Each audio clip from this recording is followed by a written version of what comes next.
Welcome back, students. We will take English grammar. Let us begin with lesson 8, prepositions. Let's now understand what prepositions are. Prepositions is a word or word phrase that shows a relationship between a noun or pronoun and other words in a sentence. Also, a preposition will tell 4 different things, like where something is, or where something is going, or when something happens, or it also tells you the relationship between a noun or pronoun and another word in a sentence. Some commonly used prepositions are as follows: in, on, under, next to, behind, in front of, between. They are commonly used prepositions. Look at the sentences given. The book is on the table. Second sentence, the cat was hiding under the chair. Here you can notice in the first sentence, the preposition on shows the relationship between the book and the table. So, the noun which is following the preposition on will become the object of the preposition. Remember, the noun or pronoun that follows a preposition is called the object of the preposition. Further, there are 5 types of prepositions. First, prepositions of place. Second, prepositions of movement or direction. Third, prepositions of time. Fourth, prepositions of agency. And the fifth, prepositions of manner. Let's continue with the types of prepositions one by one. Let's now understand what is preposition of place. Preposition of place shows the relationship of place between the nouns or pronouns to the other parts of a sentence. It asks the question where an event has occurred. It tells us where an action or event has occurred. There are some common examples of prepositions of place. They are on, at, in, by, up, down, between, among, in front of, behind, above, over, under, below, etc. They are the common examples of prepositions of place. Let's understand preposition of movement or direction. These are used to show movement from one place to another. In other words, it shows the movement or direction of a noun or a pronoun. These kind of prepositions are most often used with verbs of motion and are found after verbs. Some common examples of preposition of movement or direction are to, towards, for, from, up, down, into, onto, out, off, across, through, along, and etc. Let's now understand what is preposition of time. So, students, preposition of time shows the relationship of time between the noun or pronoun to the other parts of a sentence. Whenever we talk about prepositions of time, class, it shows the time of an action. So, these prepositions are known as prepositions of time. It tells you when an event occurs, or it tells you about the time of an action. Few common examples used for prepositions of time are in, at, on, from, for, since, ago, before, after, till, etc. There are two more types of prepositions. They are prepositions of agency and prepositions of manner. Let's take them one by one. So, students, what are prepositions of agency?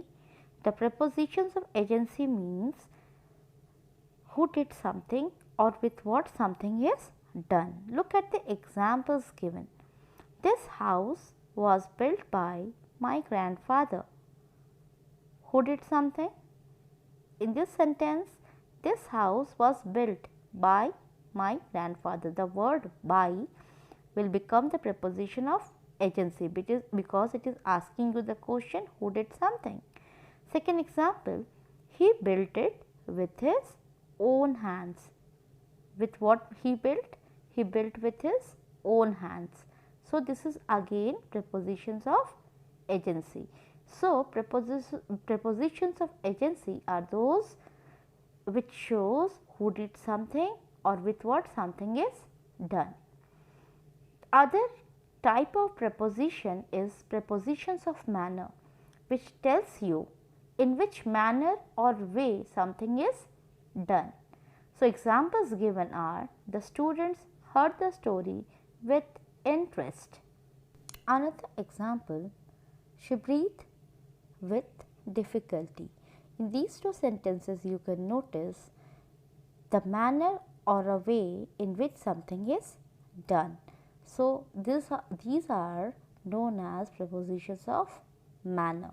So, students, we have understood the 5 types of prepositions: preposition of place, preposition of movement or direction, then preposition of time. Thereafter, we have taken prepositions of agency and prepositions of manner.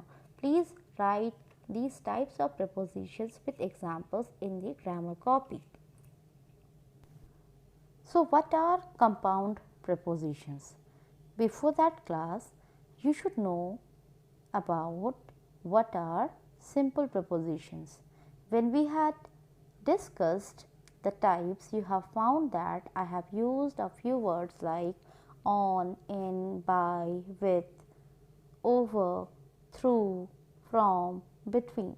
So, these are one word prepositions. So, when we use one word prepositions, they are known as simple prepositions, whereas when we talk about compound prepositions, they are the combination of the words that is often considered as one preposition, and it connects the object of a preposition to another word or set of words.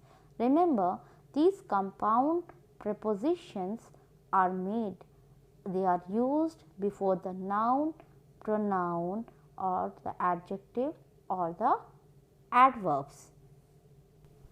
When we take some examples like according to, in place of, along with or the word because of, you can notice these are functioning as prepositions.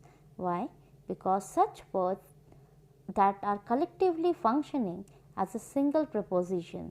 So they are compound prepositions because they are made up of more than 2 prepositions or more than 2 prepositions. So, they are known as compound prepositions.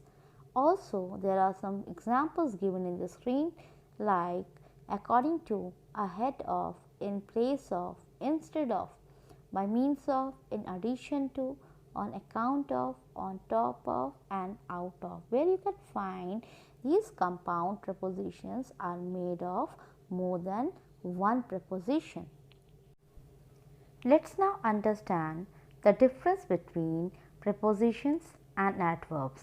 So, we can take these two examples. Shiba sat in an armchair. This will be your first sentence. The second sentence, he opened the window and climbed in. So, students, when you notice the first sentence, you can find the word in, which is a preposition, and you have to observe if there is any object before the preposition. So, you can find a noun which is an object of the preposition in. So, therefore, this sentence will be your preposition. So, when you see another sentence, he opened the window and climbed in. So, the word, you can see the word this climbed. The climbed is a verb. So, when you know what is an adverb, what is the definition of an adverb? An adverb is a word which modifies the meaning of a verb, right? So, when we see this, the word climbed, so this is a verb, and what is it doing? It is describing the verb climbed, where that boy climbed, he climbed in. So, the second sentence, the word in describes the verb climbed. Therefore, this sentence will come under adverbs. So, we should notice that the same word in this in these two examples, we can find the word in, which can be used in two manners. Either it can be called as a preposition, or it can be also called as an adverb. So, whenever you want to determine whether a word is a preposition or an adverb, what you should check? You have to check if there is an object following it. If you find an object before the preposition, then definitely that particular sentence is a preposition.